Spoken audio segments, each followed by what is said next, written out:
Hello everyone, আসসালামু আলাইকুম। কেমন আছেন সবাই? চলে আসলাম এনাদার ব্লগ নিয়ে। তো আমি আজকে খুব মজার বালিশাই মিষ্টি তৈরি করে দেখাবো।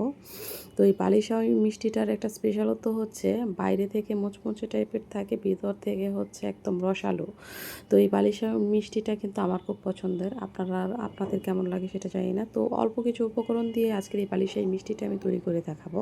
তো আমার সাথে থাকুন, দেখতে থাকুন বালিশাই মিষ্টি আমি কীভাবে তৈরি করি। বালিশাই মিষ্টি তৈরি করার জন্য এদিকে আমি 1/3 কাপ দিয়ে 3 কাপের মতো হচ্ছে নিয়ে নিব হচ্ছে ময়দা, আর দিয়ে দিব হাফ টেবিল চামচ বেকিং সোডা, হাফ টেবিল চামচ বেকিং পাউডার। আমি কিন্তু এই মিষ্টিতে বেকিং পাউডার সোডা দুইটাই ব্যবহার করব। দিয়ে দেব 3 টেবিল চামচের মতো ঘি। আর এই মিষ্টিটাতে ঘি দেওয়ার চেষ্টা করতে হবে, ঘি দিলে মিষ্টির ফ্লেভারটা ভালো হয়। মিশ্রণগুলোকে ভালো করে মিক্সড করে নিতে হবে।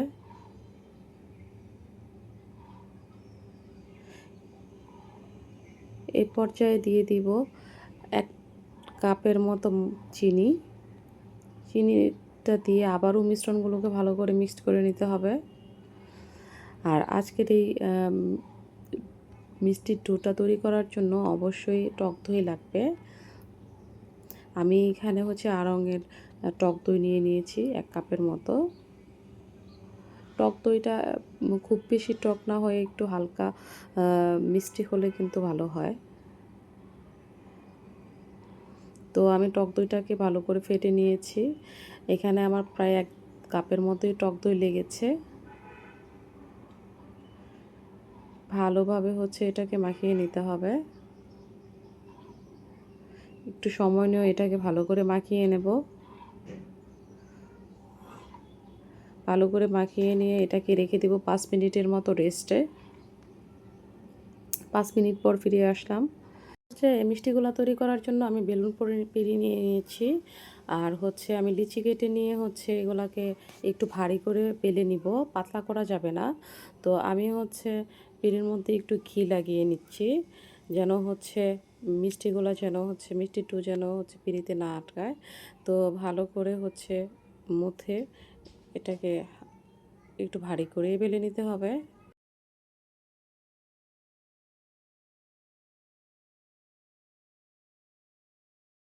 তো দেখতেই পাচ্ছেন আমি কিন্তু ভারী করে বেলে নিয়েছি।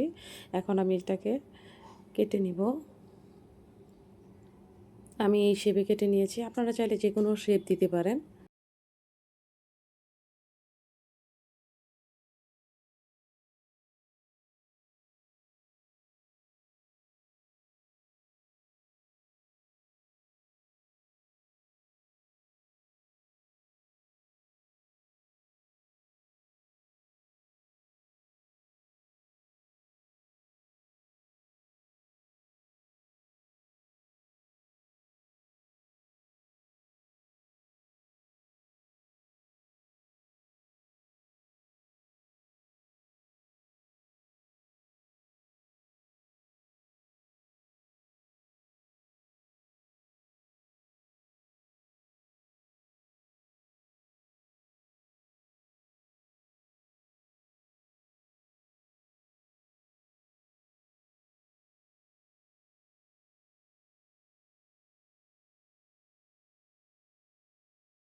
একে একে সবগুলো মিষ্টি এভাবে তৈরি করে নেওয়া হয়ে গিয়েছে। এ পর্যায়ে চলে যাব হচ্ছে চুলায় ভাজাভাজির কাজে। চুলার মধ্যে আমি 4 কাপের মতো দিয়ে দিয়েছি চিনি। সেম কাপ দিয়ে দিয়ে দিব 2 কাপের মতো পানি। চিনির শিরাটা তৈরি করে নিতে হবে। চিনির শিরাটা কিন্তু খুব বেশি ঘন হবে না, পাতলাও হবে না। এটাকে চিনি গলা পর্যন্ত আমি এটাকে ভালো করে জাল করে নিব। ভালো একটা ফ্লেভারের জন্য দিয়ে দিয়েছি হচ্ছে 4টা এলাচ।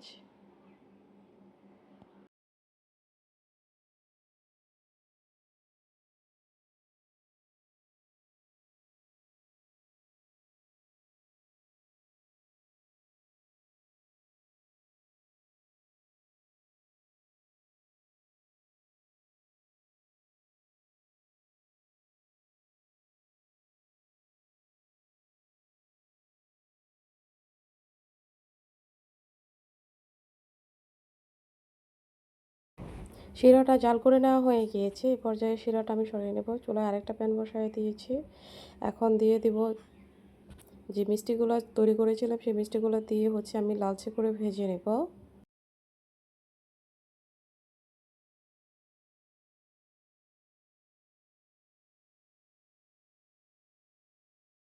তেলটা হালকা গরম থাকা অবস্থাতেই আমি দিয়েছি। উল্টে পাল্টে ভালো করে লালচে করে ভেজে নিতে হবে। মিষ্টিগুলো কিন্তু আস্তে আস্তে ফুলে উঠছে, ফুলে তেলের উপর ভেসে উঠতেছে।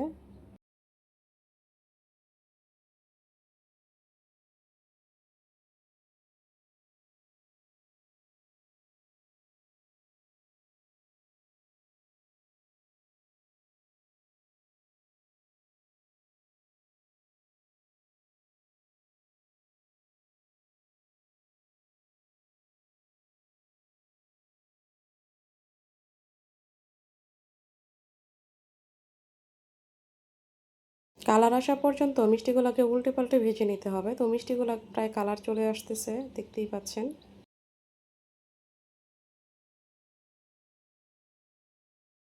এভাবে উল্টে পাল্টে মিষ্টিগুলোকে ভাজতে হবে।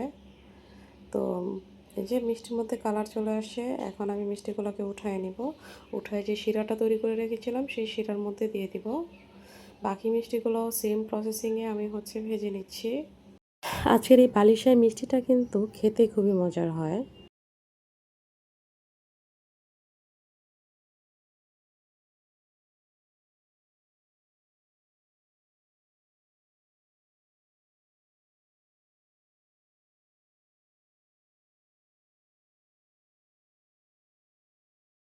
এই মিষ্টিগুলোও কিন্তু কালার চলে আসে, এগুলোও ভাজা হয়ে গিয়েছে। তৈরি করে রাখা শিরার মধ্যে দিয়ে দিব।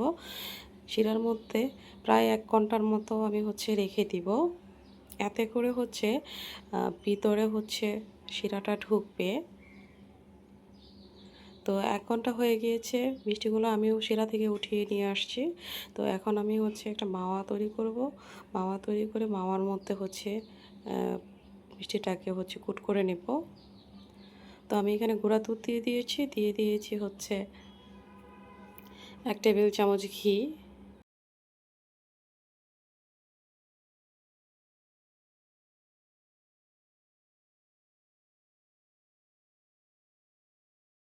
এখন আমি মিষ্টিগুলোকে কুট করে নেব।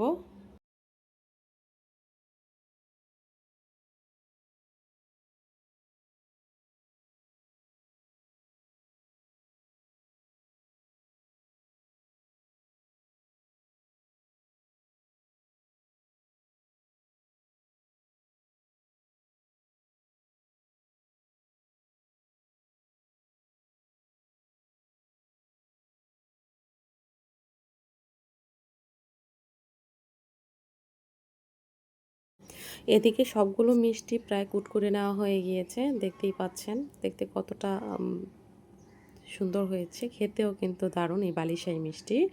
আপনারা চাইলে কিন্তু ঘরে থাকা কিছু অল্প উপকরণ দিয়ে এই বালিশাই মিষ্টিটা হচ্ছে তৈরি করে ফেলতে পারেন। টাকা দিয়ে হচ্ছে বাইরে কিনে খাওয়ার কোনো দরকার নাই। ভিডিওটি ভালো লাগলে লাইক কমেন্ট শেয়ার দিয়ে পাশে থাকবেন। অবশ্যই আমার চ্যানেলটি সাবস্ক্রাইব করে দিবেন। ফিরে আসবো এরপর কোনো একটা ভিডিও নিয়ে। সে পর্যন্ত সবাই ভালো থাকবেন, সুস্থ থাকবেন। Take care. আল্লাহ হাফেজ।